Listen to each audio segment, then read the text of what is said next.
Hey everyone, this is Mayor Phillip Jones of Newport News on the Tidewater Waves podcast, The Resurgence. Yes, sir. Yeah.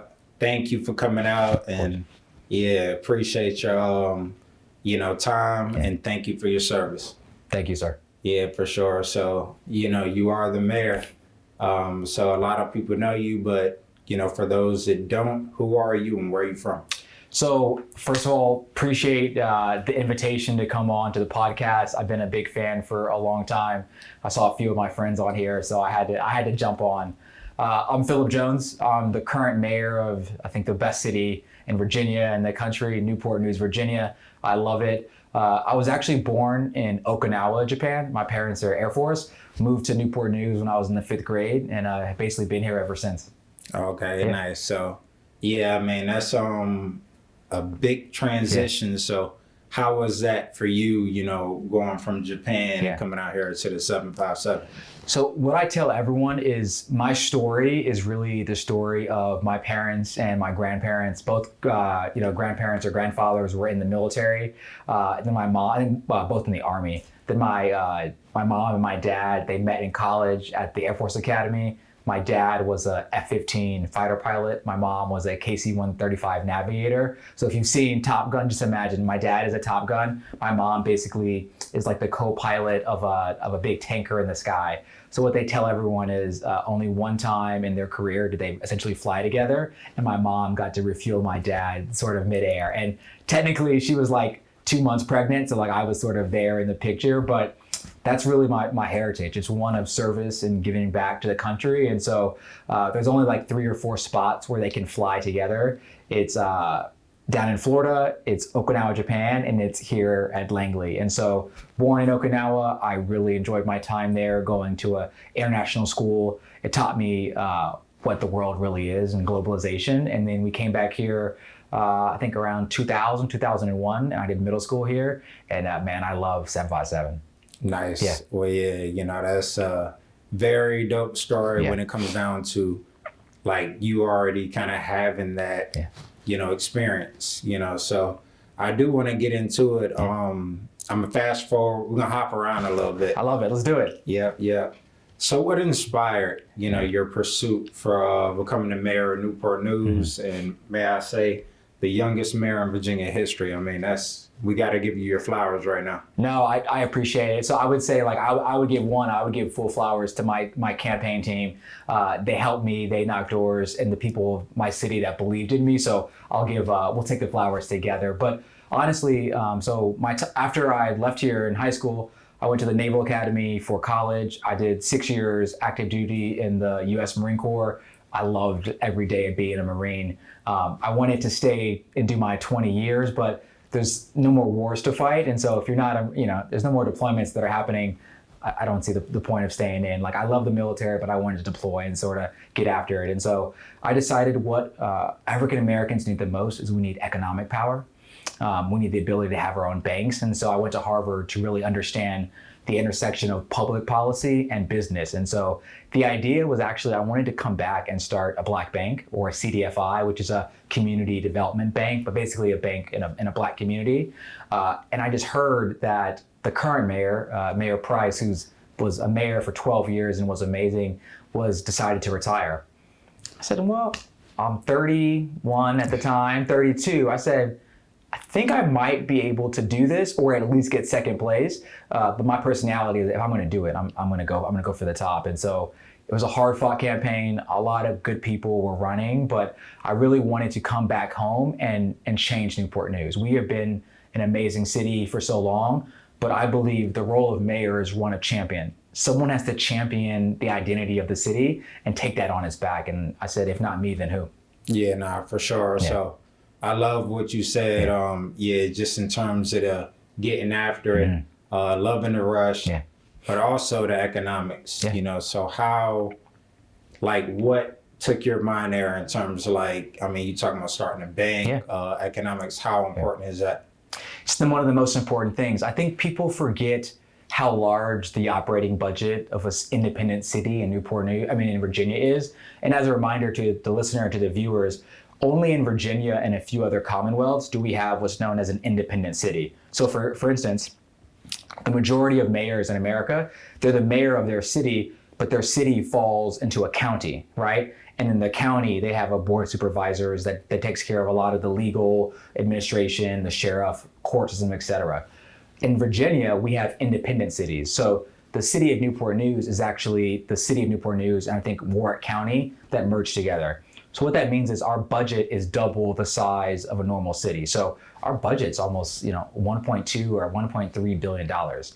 And what I've always said is, show me your budget and I will tell you what you prioritize. And here at Newport News, it's not just the mayor's budget, it's the entire team. We prioritize equity, we prioritize opportunity for businesses, and we prioritize just having the best quality of life possible for all of our residents. Yeah, no, for sure. Yeah. So, when it comes down to that, we're talking big money, a lot of money. So how, tough has that been to kind of try to navigate these different people, get them on the same page? You could speak to that a little bit. So first, I have to give the biggest shout out to my city council. So for those who don't know, in Newport News, we have 3 different districts, North, Central, and South. So there's 2 council members per district, so 3 times 2 is 6. And then the mayor who serves on council is the only one elected at large. So there's 7 of us together. And I think before I got there was a lot of confusion and people were infighting. Our team is amazing. We don't always agree, but we can argue behind closed doors, and every single one of them, they care about the future of Newport News. And my job is just not to wrangle them, but to say like, okay, let's do some trade-offs. For instance, I believe that the north part of Newport News has been underinvested in for a very long time due to many reasons. So that's going to be a focus of ours as we push forward. Gotcha. So, also speaking of focus, what is your focus? I mean, you've done tremendous things already as mayor, just in your life. So like what right now, as we talk, is kind of the focal point for you, the most important? So it's funny, I'm in a lot of mayor group chats, and it doesn't matter if you're the mayor of New York or Chicago or Montgomery or Birmingham or Atlanta or Baltimore or San Francisco. A mayor's report card is all about the same, is what is the homicide rate? Like, do people feel safe in your city? What are the quality of the schools? What is the economic development or the opportunity? And like, what's the flavor, right? What's the culture of the city? That's basically it, right? And it sounds easy, but obviously each one of those is very, very hard to do. So what I would say is no city can be successful unless there's public safety. And we're actually going to have a press conference in a couple of weeks, but we've reduced the lowest amount of homicide rate reduction, I think, in the history of Newport News, over 55% since 2 years ago. And that is because of our dedicated Newport News Police Department individuals, our sheriff's office, all of our prosecutors, public defenders, that entire ecosystem. We're going to have one of the lowest homicide rates in the history of our city because of that team effort. So I remain laser focused on ensuring that we can reduce the amount of gun violence in our community. Number 2, we have given the largest investments ever in our school system. I have always said, kids are the future. They are an investment. Let's invest in them. So we will continue to invest in our schools. And then finally, I'm a business guy, so economic opportunity. So that's your small business grants. That's your building more affordable homes. That's building these amazing buildings in Newport News. We're doing all of that here, and we're really excited about it. Nice. Well, I've done my research. Yeah, of course. I couldn't wait to ask this. I couldn't wait. Yeah. So speaking of economics, the next generation. Your administration has committed to investing over $300 million, and this was a little bit of time ago, into the revitalization of the city of Newport News, including a new middle school. So the next generation. So how's the process been coming on those new ventures? That's not the only thing in the budget, but and also like the forward way of education. It's a really good question. So before I became mayor, the rebuilding of the Huntington Middle School, which was a predominantly African-American middle school, had been around for, I think, a decade. It was, to be honest, it was a very sticky situation. We don't have that much extra funds in Newport News, and there was discussion about where should the location of the school be. We came in, new team, we sat down with all the stakeholders, and I think a true compromise is where no one is happy, right? Everyone, there's a little bit of give and take. But I said it doesn't matter where the school is. What matters is that Huntington Middle School will, one, rise again, and number two, our kids will be educated in their own school. And so don't quote me on this, but the school should be ready to go by the next academic year. So the 2026-2027 academic year, those kids should be in the building. Nice. And that is the most important thing. Yeah, congratulations to everyone involved on that. For sure, that's important. Yeah. Also just, I do want to ask you, when it comes down to the school system, there are other parts of the job that also come up. So when it comes down to like what takes precedent. So like with working with other people, in terms of the, budget, like from what needs to be built out in the city, you can kind of speak on that a little bit. It is very, very difficult because in a perfect world, I would just have $1 billion extra and we could build amazing schools and a new airport and new roads, but that's not what it is, right? At the end of the day, we as a city exist only because we have taxpayers who pay their taxes, and that is our main source of revenue. So we have to be what I call, we have a fiduciary responsibility. We need to be good stewards of everyone's tax dollars and spend it in an appropriate manner. And so for the schools, huge shout out to our school board and our old school board chair, Ms. Lisa Searles Law, as well as our new school board chair, Dr. Best. But they have worked hand in hand with our administration as we talk about schools and making sure that all of our kids are career, college, and they're just citizen ready to go when they graduate. Yeah, for sure. Yeah, citizens of America. That's it. And it's a changing world. When you talk about AI, talk about a lot of these jobs when they get out of college or when they get out of their trade schools are not going to be around anymore. And so we need to not only reskill but also upskill. We have to make sure we're ready to go. And I'm not trying to be scary, but you give it 10, 15 years, a lot of these jobs can be done by ChatGPT. Not can be, will be. Exactly. It's just a matter of time. Yeah. So it's a whole restructuring of the education system. Exactly. But that's why you all are ahead of the curve. Shout out to All America City. Thank you. Newport News. So I do want to touch on that a little bit. So, you all were awarded the All America City. Yeah. So for the first time, ever. Let me add that. Yep, ever. So how fulfilling was that for you all, and not only you, but the community and To be honest, I think I almost cried when they announced it. And I tell everyone, people are like, oh, what does it actually mean? And what I said is when I was running for mayor, I looked at all of the Hampton Road cities. And I think before we won, there's only 2 cities that never won All-American City. Like Hampton's won it 4 times. I think Norfolk's won it twice. And I said, we're as good or better than these cities. We need to have some internal pride. And I picked the All-American designation as okay, we can all achieve this. To be honest, I thought it was going to take us 4 years to get there. I wanted it to be like a North Star, right? Like a true north on a compass.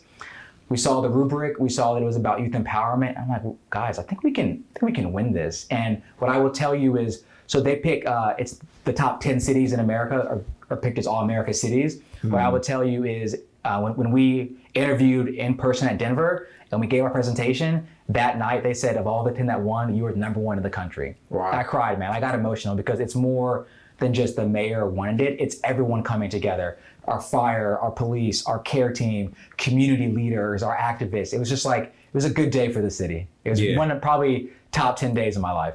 I could only imagine. Well, that's a big statement. Yeah.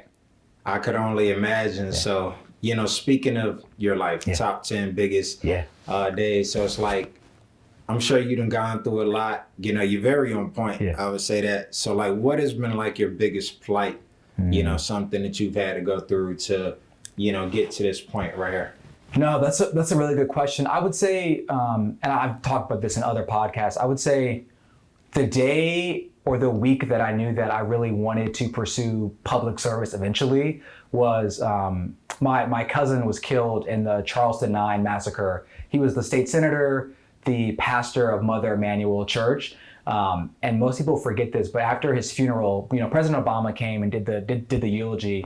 And a few weeks later, a couple of days later, the governor at the time, Nikki Haley, actually pulled down the Confederate flag. And so for me, it's always been, I've been so blessed throughout my life that I try to live, I try to be a God-fearing person, but that verse in the Bible, Luke 12:48, to whom much is given, much will be respected and required. And so for me, I just don't want to I'm a big podcast guy, right? So I listen to like, Jocko and like the Navy SEAL sort of types. And there's a quote is like, when you get to heaven and, you're standing for, you're at the pearly gates, I don't want God to be like, play a video and say, hey, this is what your life should have been, but you never lived up to it. I want to hear, well done, good, faithful servant. So I'm just trying to every day, man, just live up to what my parents want me to be.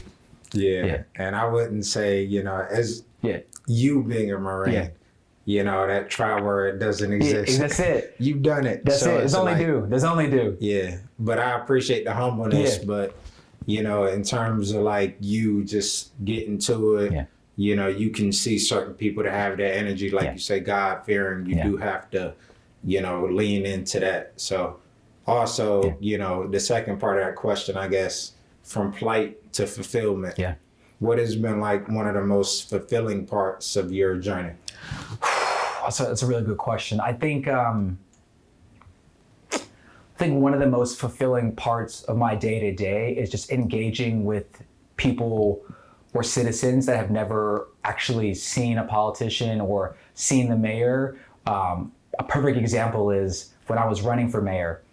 I'm knocking doors, I'm talking to people, and there was someone that was like sitting on the ground, right? They're in downtown Newport News, they're just sitting there, and like I don't know if they're gonna vote for me or not, but I go over and I shake, his hand, look him in the eye, and I'm like, hey, I'm running for mayor, and like, will you vote for me? And he starts crying. And I'm like, oh, like that. He's like, no. He's like, no one's ever like looked me in the eyes and shaken. He's like, you treat me like a human. And so I think the most fulfilling parts of my days is just engaging with people that have normally been ostracized or forgotten.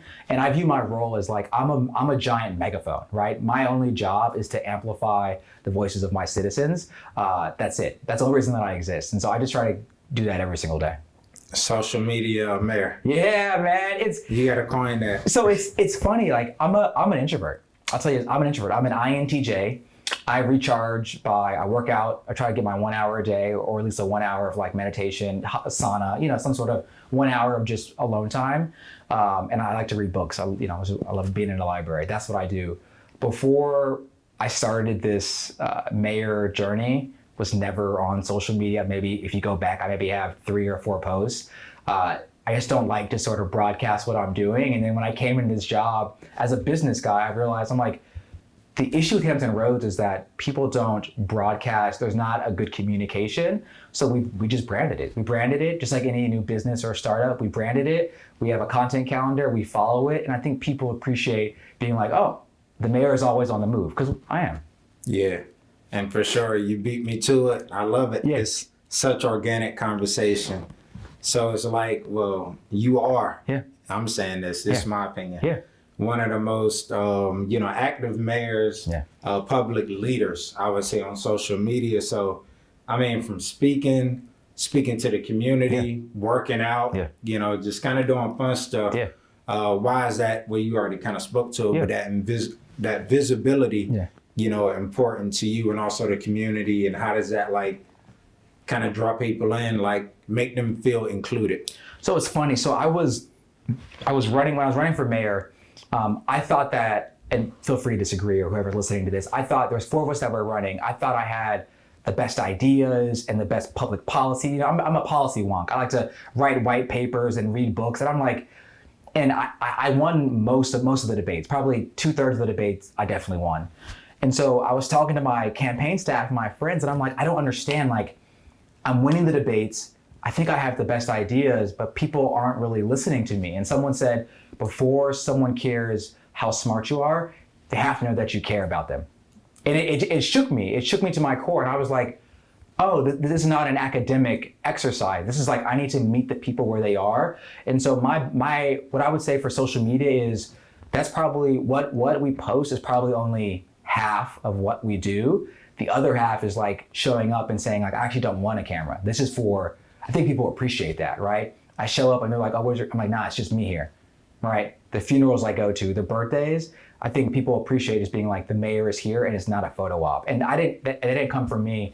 I know US presidents, when they visit people that are wounded, like service members, they're like, nah, like no cameras. Cause it should be like, it's very, very personal. Yeah, it's intimate. So I try to do the same thing. I think people appreciate seeing like young mayor on the move, but also realizing it's more than just a photo op. It's me being like, no, like I have love and I care for you, and let me show you that. Yeah, nah, for sure. And I appreciate that because a lot of people don't really understand that, you know, when public people post, it's kind of like a lose-lose. Yeah. So it's like, are you doing it for the cameras? But if you don't do it, they don't know about it. So, you know, salute to you for your consistency. Yeah.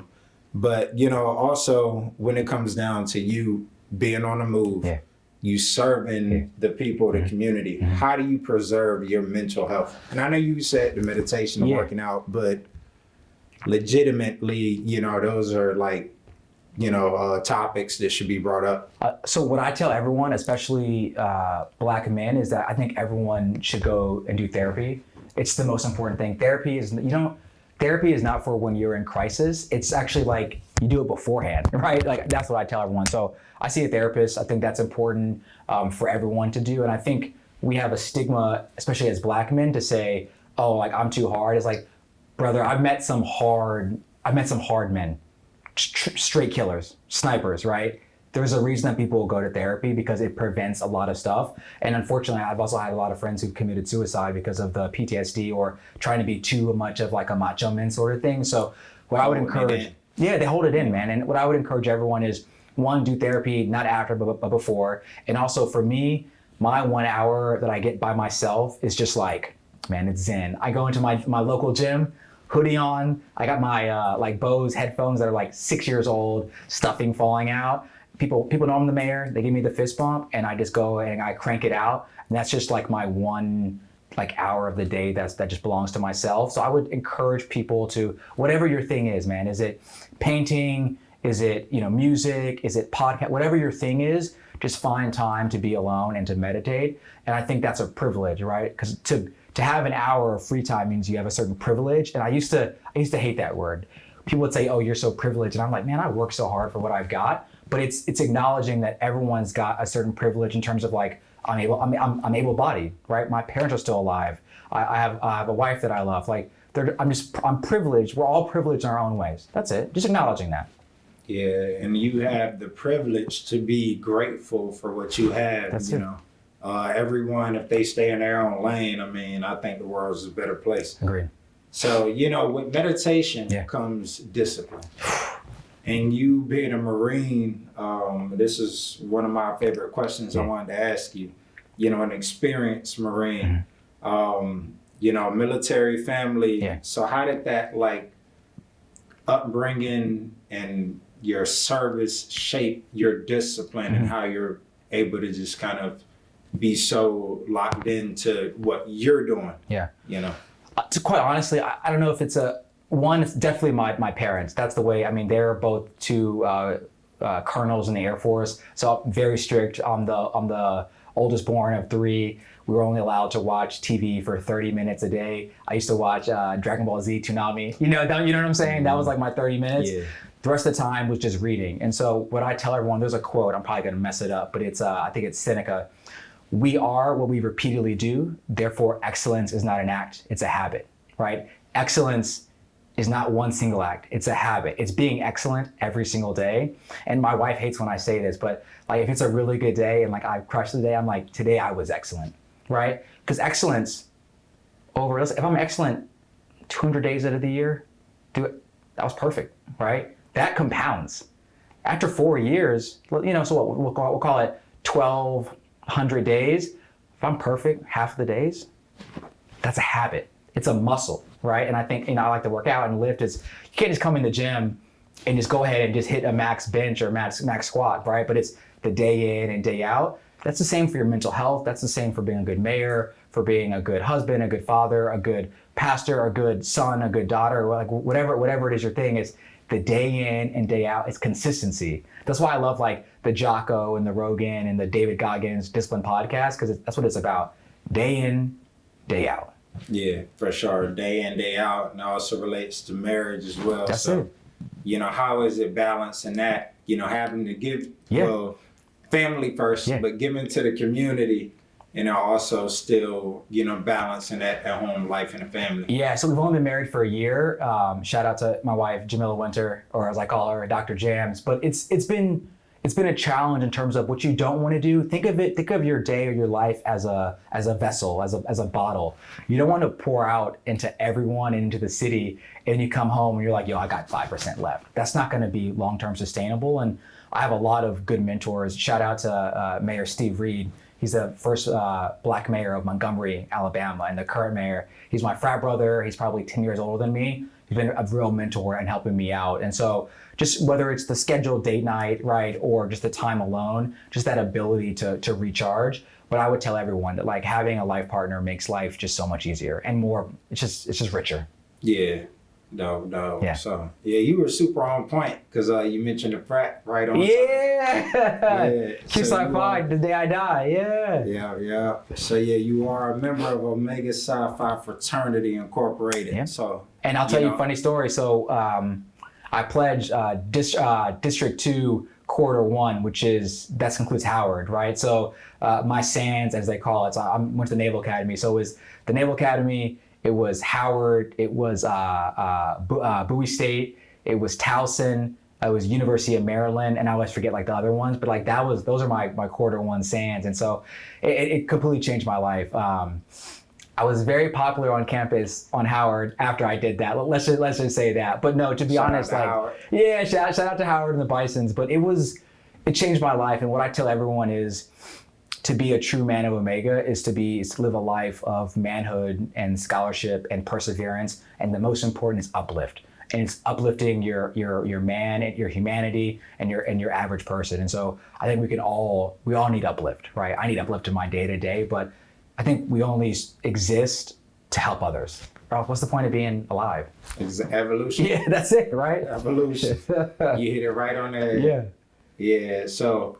But you said, on Howard's campus, so y'all were kind of frequent different spots. Gotcha. Every probably 3 or 4 weeks. It was a good time in my college. But yeah, District 2, Quarter 1, it was a blessing. It really was. And the best part was to be associated with such high caliber men taught me a lot. It really did. And I still keep that. They were all my groomsmen when I got married last year. Nice. I just still try to do that. And the best part of me is not only did I was the dean, so I pledged spring. I'm spring 10, but I pledged spring 17 and 18. So to see those 17 men grow into their manhood, into their own families, man, I'm gonna get emotional. That's the best part of it for me. Right. Yeah. Well, that's dope. Yeah. And I know I'm a year late, but congrats on the marriage. Thank you.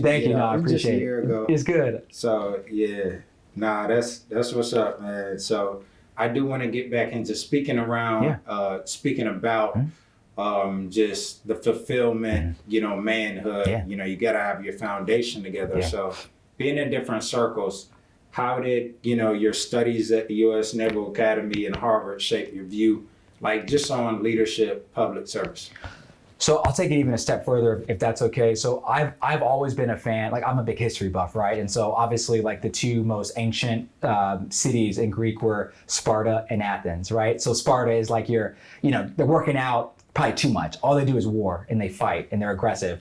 And then Athens is we read books and library and we are democracy and we give speeches. And so I've always said, I think the best person, and this may be more centered toward men, but I think it applies to everyone. I think the best type of man or person that you can be is one that has equal parts of Sparta and Athens, right? So what I've always said is I want to be the person, and I try to be the person. I can wear a tuxedo at the White House, or I can go to downtown Newport News, take off my shirt and dunk on you, and I'm equally as comfortable because I still will yam on you, right? So it's like it doesn't matter if I'm in the White House and I am sipping champagne and I'm having a talk about potential war with China and the Russia aggression and submarines, et cetera, or I'm downtown or I'm at the Doshikai Club or whatever, and I'm eating fried fish or I'm sitting out a hot with my Omegas, I'm equally as comfortable. And I think that's the whole point. So to answer your question, because I grew up in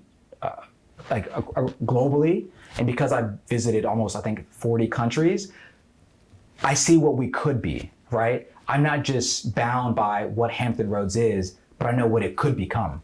I'm not just bound by the United States way of thinking, but like I've been to Japan where they have a very low crime rate, or I've been to Taiwan or China or Russia. I've seen different Mongolia. I've seen civilizations. I've seen different countries, and so I think it just broadens my aperture on how I view the world, and my friendships reflect that. Right, my friendships aren't just one. Like my wedding it looked like how I think heaven's going to look like. Everyone, all walks of life, all races, sexes, class, creed. I mean, that's what the world should be, right? Yeah. It's like New York City. You know what I'm saying? It's just essential to the soul. That's right? it. That's it, man. That's it. Yeah. So, well, I guess kind of that whole spiel pretty much comes down to war and wisdom. That's it. The best of both worlds. That's it. Yeah. So let's talk a little bit about the wisdom part. Y'all just wrapped up the summer reading challenge, right? The whole month of July. So how was the participation, and why is that like fundamental skill matter? Because with everything so quick, that's not really something we touch on anymore. Participation could always be better, and I'm gonna prioritize it more, I think, earlier on, and try to get, because if you can get a kid, third grade, fourth grade, fifth grade, it's hard to get like a senior or like a freshman. It's just like we kind of, you get them young. I'll never forget when I was young, my dad said for every book that I read, he would give me $5. I think I read like 100 books. I mean, I was like, and in my mind, I was like, he's a sucker. He had to pay me $500. And in his mind, he was like, "This it?" Mm-hmm. And it's funny. What I would tell you is just based on my family, like my brother and my sister, we had some of the highest verbal scores on our SAT, not because we studied, but because we just read books. I can churn out a book in 2 days, 3 days, right? And so I think for Newport News residents, I think this day and age, we watch too much TV. Everyone's got a phone, right? Everyone's got a screen. Look, I love my screen time, and I probably watch too much television as a way to decompress, but that ability to have the written word, which is, I think, the most important thing, I think that is paramount. And what I would say I'm most proud of is less of the reading, but my father still writes me letters. He's still alive. He writes me letters since I was, I don't know, maybe, freshman or sophomore year of high school. He would write me letters, and he always said, "Phillip, manners make it the man, and a true gentleman writes letters." And so even in my office, we can call you, or I just write a handwritten letter. Nice. Yeah. So, also I guess just kind of piggybacking off of that, like just the rapport. Friendship. Yeah. When you meet people, right? Just very personal, not in like the mayor, service position. Like how, do you assess those, because you can't just be friends with everyone. Yeah. So like how do you just kind of assess people, or because you said you're an introvert. Yeah. So, in terms of like keeping people around, because that's a skill as well. No, it's a really good question. I would say is I'm very guarded, and my inner circle will always be my inner circle. So I would say I'm friendly to everyone, but I only have a very few amount of true friends. And really, I would call it brotherhood more than friendship. Nice. Yeah. Okay. And then also, what is Democracy Fest? Democracy. Yeah. Fest, and how did you enjoy being a speaker at it? Yeah, so they reached out to me. Like we did not go out. Sometimes we'll go out and we'll email people, but they reached out to me, and I think they were really curious about. I think for the Democratic Party, there's been a lack of patriotism, and so when you find a young Black mayor who is very patriotic, I think they were like, we don't really see this, and like we would love to get your input. And what I would encourage everyone is, we don't serve as in the military members. You don't serve the president, you serve the Constitution, right? For better or for worse. And so I love this country. I know what we are, what our history was, but I know what we could be. I'm excited about that future. For sure. And not just because of me, but because I know that leaders, young people across the country are ready to step up and to assume that mantle of leadership. Yeah, and you've been a great example of that. I appreciate it. Yeah, so before we end this off, I do want to ask, whatever surprise things you could drop. What initiatives are you excited for in terms of the latter part of the year for the city of Newport News and beyond? So we've got a lot going on. We've gotten a lot of press about. So you mentioned something in the water, right? We're gonna have our own something in the water, right? It's gonna be huge. Nice. It's gonna be massive, right? Because I think there's a lot of amazing cultural events in Southside, and people always forget about the peninsula. I have a lot of waterfront, right? We have a lot of waterfront. So, give us a few months. We got to sign the NDAs and do all the paperwork or whatever, but we are going to have a festival that is indicative of the future of Newport News, and it builds on our legacy, but with an eye on to the future. So I'm most excited about that. I'm excited this may sound small and germane, but we have our new school year coming up. And like I've said, those kids, that's the most important thing. That is the heart and soul of our city. And so I'm excited. I'm always excited for a new school year. And so those are just some of the things that we have coming up. But what I would encourage all viewers or listeners is come out to Newport News, come out to our growing and thriving downtown Yard District, come to City Center, come to Uptown. We're going to have our own Slover Library here pretty soon. But there are good things happening in Newport News every single day. I'm just glad I get to be part of it. For sure. Yeah, and thank you. Yeah. And your administration for, following through and making all these things happen. So, this is not going to be the last time we sit down and talk. Yeah, so looking forward to episode 2. I love it. I'm only ever a phone call away. I appreciate coming on to the Tidewater Waves Resurgence podcast. Been a fan for a very long time. Anything I can do to amplify or do anything, we need you. We need your viewers. We need your listeners. We need the arts, the culture. I call it the flavor of Hampton Roads. It's always been there, but we need it to be at the forefront and at the vanguard. So I really appreciate it, and I look forward to listening to this back. Yeah, definitely. Yeah. And, again, I would say vice versa. Yeah. However y'all need me, I'm here. So perfect. Yeah, we got Mayor Phillip Jones, and we out. See y'all.